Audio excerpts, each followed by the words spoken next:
हमारे सभी दर्शकों को नमस्कार। आज हम चर्चा करेंगे प्रश्न ज्योतिष के बारे में और ग्रहों की अवस्थाओं के बारे में कि ग्रहों की कितनी अवस्थाएं होती हैं और जब किसी भी कुंडली का प्रेडिक्शन किया जाता है तो इन अवस्थाओं का ग्रहों पर क्या प्रभाव पड़ता है, कितना अच्छा परिणाम आता है। तो ग्रहों की अवस्थाओं के बारे में आज चर्चा करते हैं। तो ग्रहों की 10 अवस्थाएं होती हैं। कौन कौन सी होती हैं? श्लोक के माध्यम से देखिए, बहुत सुंदर प्रश्न शास्त्र में लिखा गया है। दीप्तो दीनोथ मुदिता, इसमें लिखा है ताजिक शास्त्र में प्रश्नाध्याय में लिखा हुआ है, दीप्तो दीनोथ मुदिता स्वस्थः सुप्तो निपीडिता मुसितः परिहीनश्च सुवीर्यश्चाधिवीर्यका। यानी ग्रहों की जो 10 अवस्थाएं हैं वो कौन कौन सी हैं? दीप्तो यानी प्रथम अवस्था दीप्त अवस्था है। दीनोध यानी कि दूसरी अवस्था ग्रह की क्या होती है? दीन अवस्था होती है। तीसरा मुदिता यानी मुदित अवस्था, प्रसन्न अवस्था। चौथा अवस्था क्या है? स्वस्थ, स्वस्थः सुप्तो निपीडिता, स्वस्थ, सुप्त और निपीड़ित अवस्था। फिर कहते हैं 7वीं अवस्था क्या है? मुसिता यानी मुसित। 8वीं अवस्था क्या है? परिहीनश्च, परिहीन च माने और सुवीर अधिवीर्य, परिहीनश्च सुवीर्यश्चाधिवीर्य का, सुवीर और अधिवीर। ये ग्रहों की 10 अवस्थाएं होती हैं। कौन कौन सी? दीप्त, दीन, मुदित, स्वस्थ, सुप्त, निपीड़ित, मुसित, परिहीन, सुवीर, अधिवीर। ये ग्रहों की 10 अवस्थाएं होती हैं। तो ये 10 अवस्थाओं का कुंडली से क्या लेना देना है? कुंडली का जब प्रेडिक्शन करते हैं, उसका फलित करते हैं, विश्लेषण करते हैं, तो इन अवस्थाओं का क्या प्रभाव पड़ता है, कुंडली में इनका क्या लेना देना है। तो इस विषय में बता रहे हैं कि इन अवस्थाएं, ये दीप्त, दीन आदि अवस्था बनती कैसे हैं, कैसे समझें कि ग्रह दीन अवस्था में है, कि मुसित अवस्था में है, कि हीन अवस्था में है, सुवीर क्या है, अधिवीर क्या है। इस बारे में आगे भी लिखा हुआ है। क्या लिखा है? सोचे दीप्ता, जब ग्रह अपने उच्च अवस्था पे होता है तो सोचे दीप्ता, तो उस समय वह दीप्त अवस्था का कहलाता है। और क्या है? नीचे हीना प्रकीर्तिता, और जब ग्रह नीच अवस्था पे होता है यानी अपनी नीच राशि में स्थित होता है तो नीचे दीना प्रकीर्तिता, तब वह दीन अवस्था पे होता है। आगे कह रहे हैं मुसितो मित्र गेहस्था, जब ग्रह अपने मित्र के घर में होता है यानी मित्र की राशि में स्थित होता है तो मुसितो वह प्रसन्न अवस्था में होता है। मुदितो, उस समय ग्रह क्या होता है? मुदित अवस्था में होता है। मुदित मीन्स प्रसन्न अवस्था पे होता है। और स्वस्थश्च स्वग्रहे स्थितः, जब ग्रह अपने स्वराशि में होता है, अपने घर का होता है, स्वक्षेत्री होता है, उस समय क्या होता है? स्वग्रहे, स्वस्थश्च स्वग्रहे स्थितः, उस समय वह स्वग्रहे स्थितः स्वस्थश्च स्वस्थ अवस्था में होता है। पूरी तरह से उसके अंदर क्षमता होती है फल देने की, स्वस्थ अवस्था में होता है। और कहते हैं शत्रुगेहस्थ स्थिता सुप्तो, जब ग्रह शत्रु के घर में स्थित होता है यानी कि शत्रु राशि में स्थित होता है, तब क्या होता है? सुप्तो, तो वह ग्रह सोया हुआ ग्रह होता है। शत्रु राशि में बैठना, शत्रु घर में स्थित होना, शत्रु के द्वारा देखा जाना, शत्रु से पीड़ित होना, जब ग्रह ऐसी अवस्था पे हो जाता है तो ग्रह सुप्त कहलाता है। और जब कोई ग्रह सुप्त होता है तो फल क्या देगा, क्योंकि वह तो सो रहा है। और आगे कह रहे हैं जितो अन्येन निपीडिता, और जब कोई ग्रह किसी दूसरे ग्रह के द्वारा पीड़ित कर दिया जाता है, पराजित कर दिया जाता है, तो क्या हो जाता है? जितो अन्येन निपीडिता, वह निपीड़ित कहलाता है। कहते हैं नीचाभिमुखगो हीनो, जब ग्रह अपनी नीच राशि की ओर जाने को उद्यत होता है यानी कि नीच राशि की ओर जा रहा होता है, तो उस समय क्या होता है? हीनो, हीन अवस्था में होता है, कमजोर अवस्था पे होता है। मुसितो अस्तंगतो ग्रह, और कोई ग्रह जब सूर्य के नजदीक पहुंच जाता है, सूर्य के साथ स्थित हो जाता है, सूर्य के भोगांश और उस ग्रह के भोगांश बरोबर हो जाते हैं, यानी दोनों के अंश लगभग समान हो जाते हैं, तो अस्त माना जाता है। हर ग्रहों के अस्त होने की डिग्रियां अलग अलग हैं। कोई 12 अंश पे है, कोई 14 अंश पे है, कोई 11 अंश पे है, कोई 8 अंश पे है। इस प्रकार से ग्रहों के अस्त होने की अलग अलग डिग्रियां निर्धारित है। लेकिन जब वह सूर्य के समीप पहुंच जाता है तो उस समय वह ग्रह अस्त कहलाता है। और कहते हैं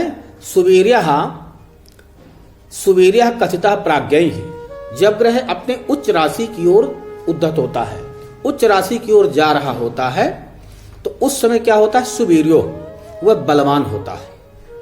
जब कोई ग्रह बलवान होगा तो फल भी अच्छा होगा। और कहते सुवीर्यः कथितः प्राज्ञैः, ऐसा विद्वान लोग बोलते हैं, विद्वत जनों का ऐसा मानना है। सोचाभिमुख संस्थितः, कि जब ग्रह अपने उच्च राशि की ओर आने वाला होता है, पहुंच रहा होता है, तो वह उस समय क्या होता है, सुवीर्य यानी बलवान अवस्था पे होता है। अधिवीर्यो निगदितः, यानी कि जब कोई भी ग्रह शुभ वर्गों में होता है, जो खोड़स वर्ग बनते हैं कुंडली पे, तो कोई भी ग्रह जब शुभ वर्गों में होता है, शुभ भाव में होता है, शुभ राशियों में होता है, वर्गोत्तम होता है, तो ऐसी अवस्था में वह ग्रह अधिवीर कहलाता है। और सुरश्मि शुभ वर्गजा, सुंदर रश्मियों से जो युक्त होता है, शुभ वर्गों में होता है, तो वह ग्रह क्या कहलाता है, अधिवीर कहलाता है। अब देखिए इन अवस्थाओं का प्रभाव क्या पड़ता है, फलित में इनका क्या प्रभाव पड़ता है, कैसे जाने की ग्रह शुभ वर्ग में है तो क्या फल देगा, मित्र के घर में है तो क्या परिणाम होगा, शत्रु के घर पे है तो क्या परिणाम होगा। यानी जो इनकी 10 अवस्थाएं बताई गई हैं, तो अगर इन 10 अवस्थाओं में ग्रहों की पोजीशन बनती है तो उसका फल भी अलग अलग प्रकार से हो जाता है। तो अलग अलग प्रकार से फल क्या होता है, कहते हैं दीप्ते सिद्धिश्च कार्याणाम, जब ग्रह दीप्त अवस्था में होता है तो सिद्धिश्च कार्याणाम, तो कार्य की सिद्धि कराने वाला होता है। जो भी अभीष्ट कार्य करने व्यक्ति जाता है, जिस कार्य को लेकर के जाता है कि मुझे इस कार्य को संपन्न करना है, तो जब ग्रह दीप्त अवस्था में होता है तो बिल्कुल 100% उसका वह कार्य सफल होता है, कार्य में उसको सफलता प्राप्त हो जाती है। दीप्ते सिद्धिश्च कार्याणाम, तो दीप्त कब होता है, जब ग्रह उच्च का होता है। पहले बता चुके हैं ग्रहों की 10 अवस्थाओं का कब कैसे बनती हैं। अब कहते हैं दीने दुख समागमा, और जब ग्रह दीन अवस्था में होता है, तो दीन कब होता है, दीन होता है जब ग्रह नीच राशि में स्थित होता है, उस समय दीन अवस्था पे होता है। तो कहते हैं दीने दुख समागमा, जब ग्रह दीन अवस्था में होता है तो उस समय क्या होता है, दुख समागमा, तो दुखों का सामना करना पड़ता है, दुखों से सामना होता है, दुखों से मेल मिलाप होता है, अनेक प्रकार की कठिनाइयों का सामना करना पड़ता है। और कहते हैं स्वस्थे कीर्तिस तथा लाभ, स्वस्थे कीर्तिस तथा लक्ष्मी, जब ग्रह स्वस्थ अवस्था में होता है, तो स्वस्थ अवस्था में कब होता है, स्वस्थस्य स्वगृही, जब कोई भी ग्रह अपने घर पे होता है तो स्वस्थ कहलाता है। तो इसका परिणाम क्या होता है, स्वस्थे कीर्तिश्च तथा लक्ष्मी, स्वस्थ अवस्था में जब ग्रह होता है तो व्यक्ति को कीर्ति मिलती है, यश प्रतिष्ठा मान सम्मान आदि की प्राप्ति होती है, साथ ही लक्ष्मी धन धान्य का आगमन होता है, लक्ष्मी की प्राप्ति होती है। मुदितो आनंदो मुदितो महान, आज जब ग्रह मुदित अवस्था में होता है यानी मित्र के घर पे होता है, तो उस समय क्या होता है, आनंदो मुदितो महान, तो व्यक्ति को अत्यधिक आनंद की प्राप्ति होती है। सारे जितने समाचार मिलेंगे सुखद मिलेंगे, घर में मंगलकार होंगे, सभी प्रकार से शुभ समाचारों की प्राप्ति होगी, हर प्रकार से खुशी ही खुशी प्राप्त होती है, हर प्रकार से आनंद ही आनंद प्राप्त होता है। उत्तम घर की प्राप्ति होगी, उत्तम रिश्तेदारों की प्राप्ति होगी, घर में नृत्य संगीत आदि का आयोजन होगा, धार्मिक कृत्य होंगे, उत्सव होंगे, फंक्शन होंगे, शादी ब्याह होगा, सारे मतलब उसको आनंद देने वाले, मन को सुकून देने वाले कार्य होते हैं। और कहते हैं सुप्ते रिपु भयम, जब कोई ग्रह सुप्त अवस्था में होता है तो रिपु भयम, तो उसे शत्रुओं से भय होता है, शत्रुओं से पीड़ा होती है, शत्रुओं से वह पराजित होता है, शत्रुओं से घिर जाता है। अनेक प्रकार के शत्रु जिनको पहले वह जानता भी नहीं था और कभी पूर्व में उसकी शत्रुता हो गई थी, वो शत्रु भी उसके सामने उपस्थित हो जाते हैं। तो शत्रु रिपु भयम दुखम, तो सुप्त अवस्था में जब ग्रह होता है तो व्यक्ति को अनेक प्रकार के शत्रुओं से अनेक प्रकार की पीड़ाएं झेलनी पड़ती है, भय होता है। और कहते हैं दुखम धन हानिर निपीड़िता, जब कोई ग्रह निपीड़ित अवस्था में होता है, यानी कि वह किसी बलवान ग्रह से पीड़ित हो जाता है, तो उस समय क्या होता है, धन हानि। तो धन और धान्य की उसे हानि उठानी पड़ती है, कर्ज में डूब जाएगा, कर्ज लेना पड़ेगा, अनावश्यक खर्च बढ़ जाएंगे, आमदनी के स्रोत कम हो जाएंगे, नौकरी चाकरी व्यापार में परेशानियां होंगी। यही तो है धन हानि, और क्या है।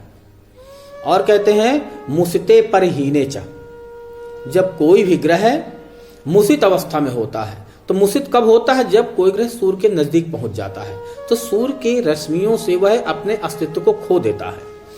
तो मुसितो परहीने चा, और परहीन जब वह नीचा विलासी ग्रह होता है, नीच राशि को की ओर जाने वाला होता है, तो इन दोनों अवस्थाओं में, मुसित और परहीन अवस्था में क्या होता है, कार्य नाशो अर्थ संचय, व्यक्ति जितने भी धनार्जन के प्रयास करता है वो सारे प्रयास विफल हो जाते हैं, केवल प्रयास ही बचता है। कार्य नाशो, जिस कार्य के लिए जाता है उसके द्वारा वह किया जाने वाला कार्य भी नष्ट हो जाता है, उसके कार्य का कोई परिणाम प्राप्त नहीं होता है। कार्य नाशो अर्थ संचय, कार्य का भी नाश हो जाता है और धन की भी हानि उठानी पड़ती है, ना तो धन का संचय हो पाता है और ना उसका कार्य ही सुचारू रूप से चल पाता है। और क्या कहते हैं, गजाश्व कनकावाप्ति सुवीरे रत्न संपदा, गजाश्व कनकावाप्ति, जब ग्रह सुवीर अवस्था पे होता है, तो सुवीर कब होता है, जब ग्रह शुभ वर्गों में होता है, वर्गोत्तम होता है, तो ऐसी अवस्था में शुभ भाव में हो, शुभ वर्गों में है, वर्गोत्तम हो, तो जब ग्रह ऐसी अवस्था में होता है तो क्या लाभ होता है, क्या किस चीज की प्राप्ति होती है, गजाश्व कनकावाप्ति। गज मीन्स हाथी, अश्व मीन्स घोड़े, कनक सोना चांदी आदि, और क्या होता है, सुवीर्य रत्न संपदा, अनेक प्रकार के धन और धान्यों का उसे लाभ होता है, प्राप्ति होती है। हाथी, घोड़ा, धन, धान्य, अनेक प्रकार के रत्नों का उसे धन संपदाओं का लाभ होता है।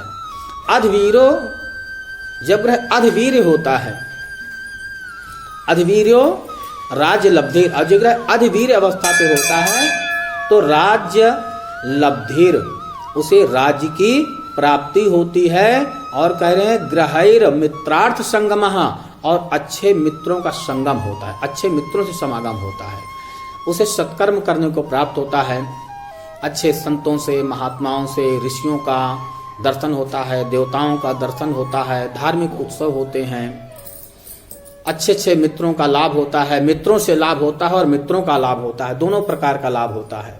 तो इस प्रकार से जो ग्रहों की ये 10 अवस्थाएं हैं, तो जब इन अवस्थाओं को देख करके किसी भी जन्म पत्रिका का प्रेडिक्शन किया जाता है तो निश्चय ही ज्योतिषी के द्वारा, दैवज्ञ के द्वारा जो भी फलादेश किया जाता है वह 100% सही निकलता है, उसकी वाणी मिथ्या नहीं होती है। यदि हमारा वीडियो अच्छा लगे तो हमारे चैनल को सब्सक्राइब करें, हमारे वीडियो को लाइक करें। इसी के साथ नमस्कार, धन्यवाद।